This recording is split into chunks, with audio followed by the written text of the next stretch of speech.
Hi everyone, Kelt here. So now it seems that Harry has his wish to be a normal person and not a royal. At last he has been mistaken for a mere commoner. So apparently Harry and Meghan were buying a Christmas tree from a local seller in California, and this guy says that they sold them a Christmas tree and that Harry was mistaken as a member of staff at the Christmas stall. I think it was a young child that ran away from his parents and ran up to Harry and asked him if he worked there. Harry must have been thrilled. So this must have been an amazing moment for Harry, having achieved his dream of being a normal person. They apparently came into the store at about 8:30 p.m. and the staff only recognised Meghan initially. They knew her as the girl from Suits. So they didn't recognise Harry at the start. This is hilarious. He's got what he wanted, and Meghan has got what she wanted. To be bigger than royalty and world famous. Isn't this ironic? That a prince who wants to be a commoner, or who wanted to be a commoner, married a commoner who wanted to be a royal. So apparently they were wearing gloves and hats, although it's said that it wasn't particularly cold. That seems to be a common theme of Meghan's. It never seems to dress according to the weather. I think it's more according to the role. It's quite weird. It's almost as if they didn't want to be seen. Or are they really just acting out a role of the loving couple buying a Christmas tree? Regardless of the weather, they wear hats and gloves to play the part. So where was Archie? Surely they would want to take the little boy to choose a Christmas tree. It's interesting that Samantha Markle is now referring to Archie as a phantom. She apparently has a second book out. We're not sure what's happening with the first one, but she's got another one that is said to be more likely to be released very soon. More on that later when I find out more information.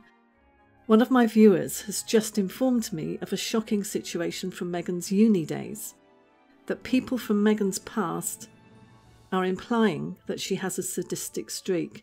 I have been told that this university prank was not a prank, but a situation whereby one of these situations involved superglue. This was allegedly discovered by a disciplinary committee. There was more than one event, and it seems that there were several sisters involved who put several victims. It was also said that they got Meghan suspended from the school, allegedly, and the sorority put on probation for 4 years. It makes sense as to why the sorority did not want to attend her wedding. She also made it clear to reporters at the time. A tribune reached out to more than 140 of Meghan's sorority sisters from her class and classes before and after to get more insight into her life in college, and it said that most of the women did not respond and did not want to comment. Others declined to be interviewed and said non-committal things such as Meghan always seemed lovely, seemed being an interesting word to use as it speaks volumes. Apparently, this is why no one from her chapter has talked about her. I think that if one of them talks, they probably all will.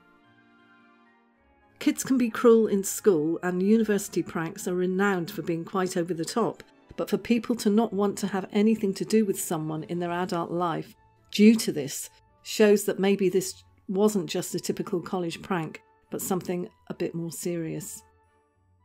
Something keeps coming back to me after hearing this, and it's the fact that Meghan's sister or her brother, or maybe both, said that she should not be left on her own with the children. Why did they say that? Maybe Samantha will tell more in her book. And I've also been told that every door that Meghan tries to open, whether it be possibilities regarding her TIG, or her modelling, clothing lines, acting roles, everything she's trying, or having her reps make calls on her behalf, just doesn't happen. It's all to no avail, and she's allegedly having doors shut in her face and being treated like she has the plague or is a curse of some sort. Nobody wants to take her on or have anything to do with her, apparently. Maybe she will now try to find work for herself with Harry, as it's not happening for her. But would Harry want that? I seem to get the impression that Harry is branching out on his own and does not want to do joint gigs with Meghan or double acts. He at least knows that if there is criticism after a speech or an interview, he only has himself to blame if it goes wrong. So let me have your thoughts on all of this, and I'll see you in the next one. Thanks for watching. Bye. Please subscribe, ding my bell for more alerts to get more alerts about videos, like if you liked it, and share. Bye. This was allegedly discovered by a disciplinary